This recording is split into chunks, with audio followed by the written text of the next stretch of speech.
एक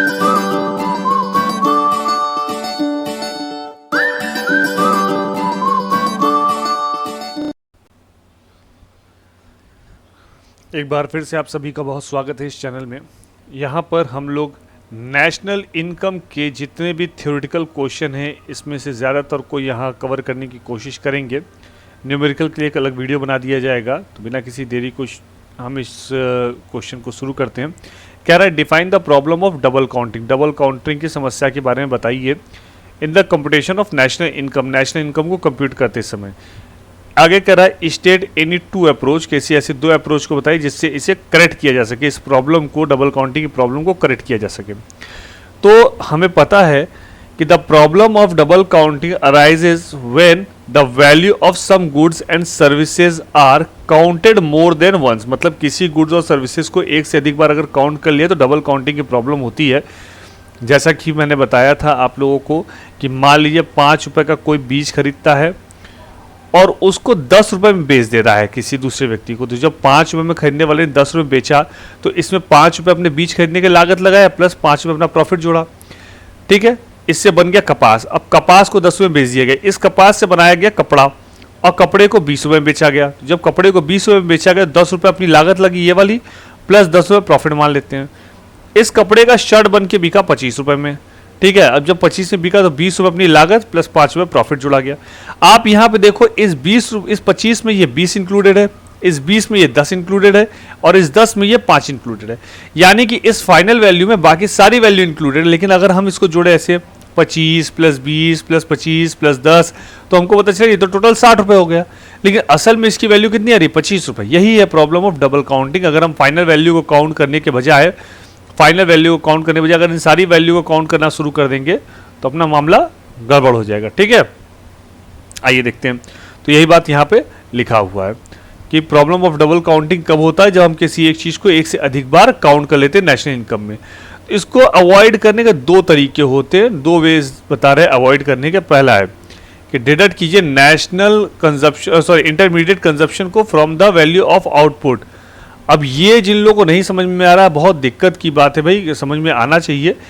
value added method का एक फॉर्मूला होता है value of output minus intermediate consumption. ठीक है, मैं उसकी डिटेल में नहीं जाना चाहता क्योंकि उतना टाइम नहीं मेरे पास आज।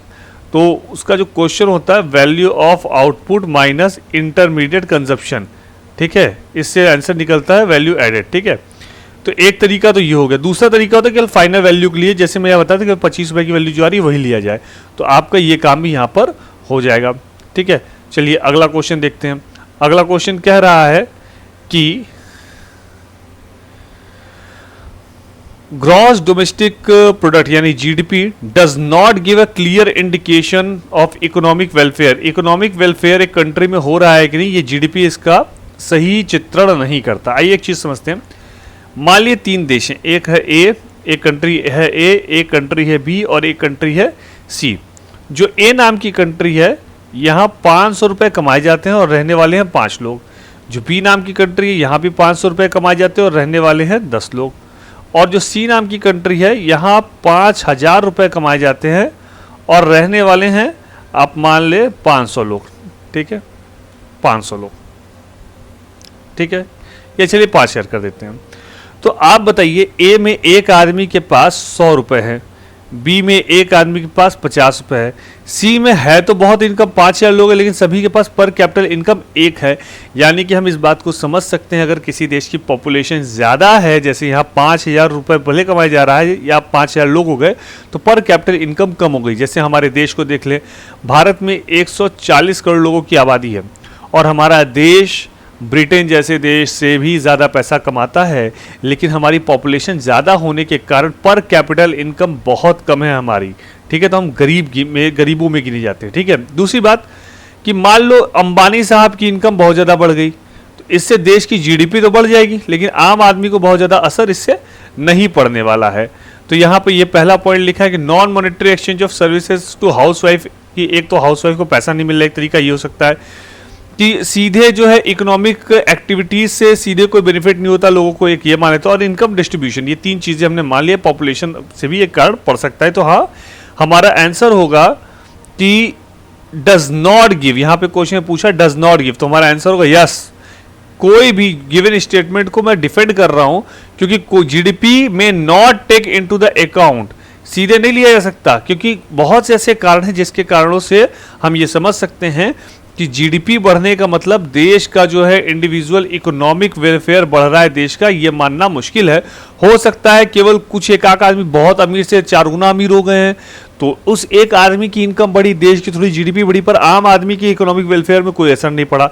एक कारण ये हो सकता है। दूसरे कारण ये हो सकता है कि देश में इकोनॉमिक जो है इनकम डिस्ट्रीब्यूशन बहुत घटिया है, तो भी असर नहीं पड़ सकता है। ठीक है, अगले क्वेश्चन पे आते हैं।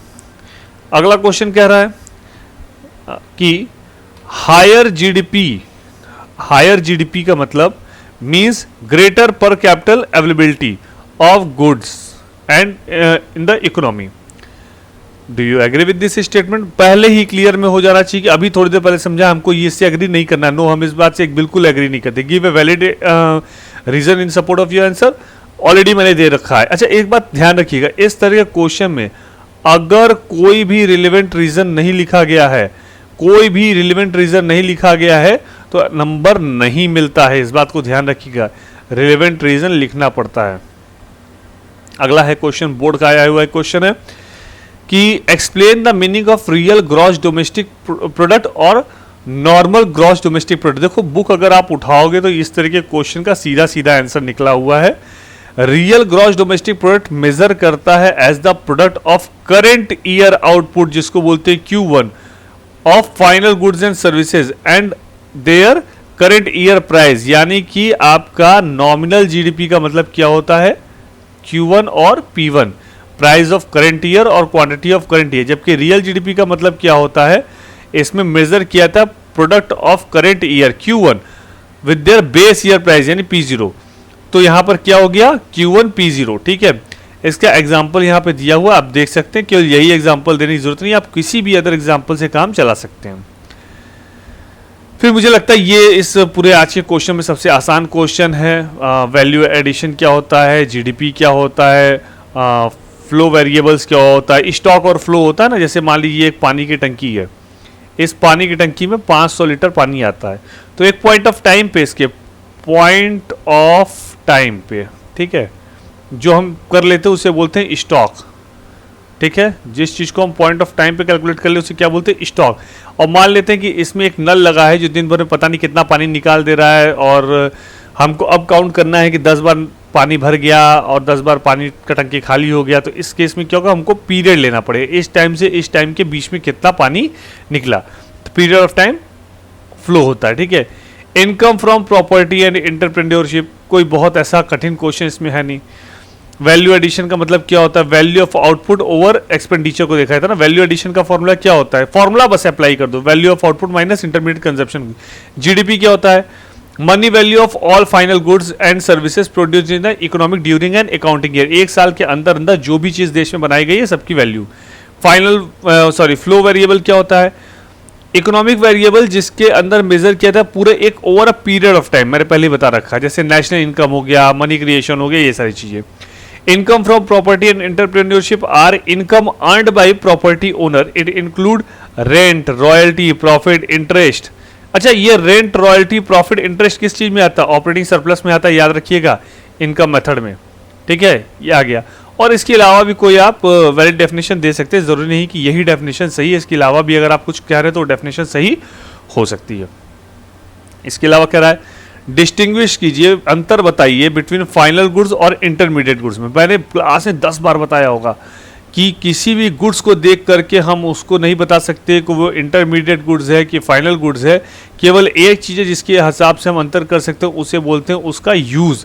अगर हम फाइनल यूज़ कर रहे हैं तो फाइनल गुड हो गया, अगर हम उसको इंटरमीडिएट यूज़ कर रहे हैं तो ये क्या हो गया? इंटरमीडिएट कंजप्शन हो गया।